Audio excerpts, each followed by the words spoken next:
What's happening? Welcome to CineFix Review Roundup, our new take on reviews where we talk about what we think about a movie as well as what other critics from around the internet think. Today, we're talking about American Gods.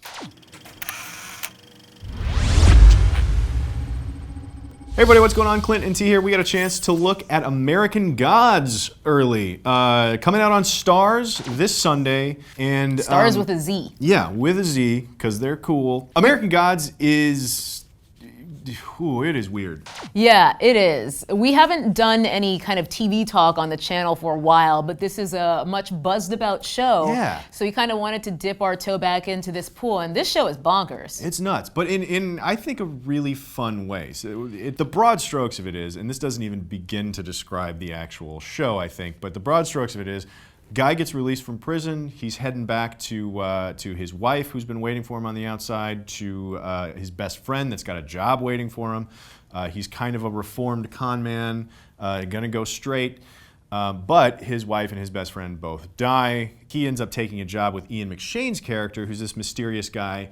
And then he starts to sort of dip into this really, really strange kind of magical world of gods. And that's either saying too much or not nearly enough, and I can't really decide. Right. That segues perfectly into my feelings about this show, because I can't tell if it's weird for the sake of weird, and that's fine, or if it's like really complex and you just have to hang in there, because we got to see, I'd say, the first four episodes or so. I can't tell if I'm on board yet or not, but I'm definitely intrigued. And I think that's one good thing. Like, even if I don't necessarily love something, at least I'm interested in it and I want to see where it goes, and I'd rather that than have something just be boring. And the pedigree for this show too is pretty impressive, and it tells you a lot about whether or not you're going to be into it. It's based on a book by Neil Gaiman.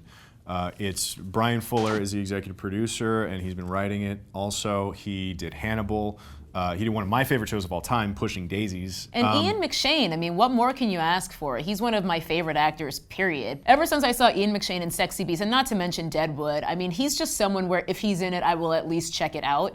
And I would say that this is true about this show. You might not be on board for the weird, but I'm still curious to see what's next. I will say though, there's a spot towards the end of the second episode where you're like, I got it. This is what this show is about. And everything starts to make more sense. And once you can start to sort of look at the series through the lens of that one thing that happens, it makes a lot more sense and it's a lot more enjoyable. And it's really rad. Like, the visuals are cool. It's got some of that Hannibal, like, operatic blood splatter stuff. It's Starz, so there's going to be blood, there's going to be titties, there's going to be f***ing. Yeah. They're really going for that premium cable sort of vice. So that's what we think about American Gods, if any of that made sense. Again, you'll understand when you see it. It's a difficult show to pin down. And it's also hard to talk about it without giving away too much. In Right. fact, we may already have, but... It's possible. So a couple other reviews from around... Review Roundup. Review Roundup from around the internet. Here we go. Robert Bianco from USA Today. So the two main characters, played by Ian McShane and Ricky Whittles? I forget his name, but he is very attractive. Yeah. Together, they're taking us on a road trip with no destination or clear purpose in sight, but the scenery is startling and the company's great. And for fans of the book or Fuller, that is likely to be enough. May wonders never cease. I have to agree. Even when you feel a little bit in the weeds and you don't know what's going on, the charisma of the main actors, and Ian McShane and Hottie McHotterson, the main guy, I think that keeps you engaged enough. The cast don't quit.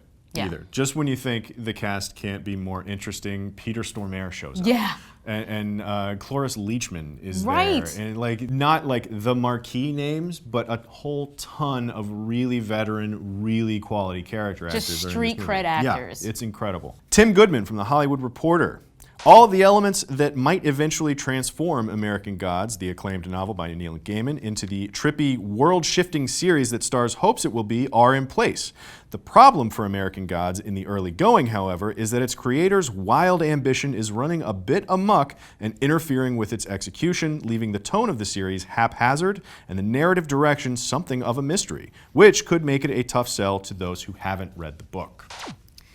I agree with that too, but I was still hanging in there. Like, even though I was just like, I don't think I get this for, the first two episodes or so. Like you said, there's a certain shift toward the end of episode 2 where it's just like, okay, I'm gonna see this through. Yeah. So a lot of the opinion that you hear about the show and a lot of reviews that I'm seeing are split basically just like this. There's the camp where it's like, guys, this is something that is clearly really cool, and I'm on board, even though I'm not sure where it's headed yet. Or the like, let me know where you're going and then I'll check in. But I mean, good work so far. But either way, I mean, if it is confusing narratively for a while, it is very interesting performance-wise, character-wise, and visually. Like it's as we said, there's titties, so if nothing else, that might keep you tuned in. I mean, by the way, I think we were both watching this at our desks, and I was just like, this is not safe for work, but this is my work, so literally work right now. Lucky you, whoever sits behind me.